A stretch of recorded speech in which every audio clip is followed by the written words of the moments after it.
Bonjour, c'est Béa Mesny et Sarah Chandosné pour Mom O'Clock.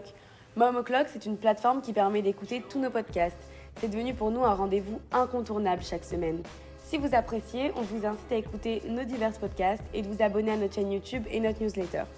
Aujourd'hui, on se retrouve autour d'un verre avec Sarah pour parler d'un sujet qui divise la plupart des gens, qui est l'éducation. Alors allons-y. Toi Sarah, qu'en penses-tu de la liberté dans l'éducation de l'enfant ? Je pense qu'il y a une tendance de nos jours à laisser à l'enfant un environnement libre et un cadre plus souple.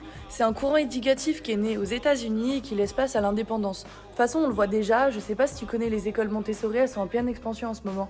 Non, pas du tout. C'est quoi réellement la méthode Montessori ? Alors, je vais t'expliquer. Le principe Montessori nous expose bien le sujet. Il est fondé sur le principe de respecter l'enfant, d'être à l'écoute de ses envies et de ses besoins, pour l'inviter à respecter les autres à son tour et donc de le préparer plus rapidement à une vie sociale. Cette méthode permet à l'enfant d'utiliser quotidiennement tous ses sens pour appréhender plus naturellement. Ouais, mais tu vois, en vrai, je suis pas tout à fait d'accord sur le principe de laisser son enfant faire tout soi-même. Je pense que l'enfant, il a besoin depuis le plus jeune âge de limites et d'encadrement. Sinon, il est amené à trop vite à déborder et faire des bêtises. Je suis pas si sûre, tu vois. Je pense que si tu lui laisses la chance d'apprendre par lui-même, l'enfant grandit plus rapidement et arrive plus facilement à canaliser ses énergies.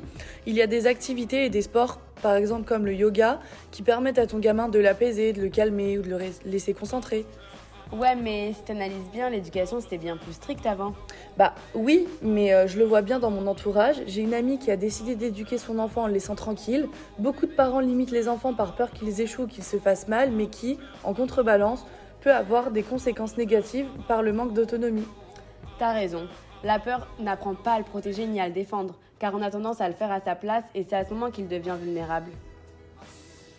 Puis c'est bien connu, les règles seront transgressées si vous posez des limites trop strictes et sanctionnées facilement.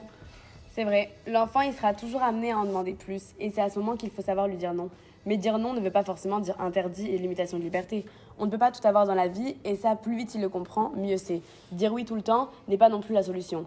Les professionnels de santé disent que c'est dès l'âge de 8 mois qu'il faut savoir dire non à son enfant. C'est vrai que je trouve qu'en plus de lui laisser son indépendance, ça lui donne aussi confiance en lui, tu vois. C'est vrai, c'est un sujet assez complexe. Et vous, comment vous positionnez-vous ? N'hésitez pas à nous partager vos avis sur nos réseaux sociaux que vous pouvez retrouver dans la barre d'infos.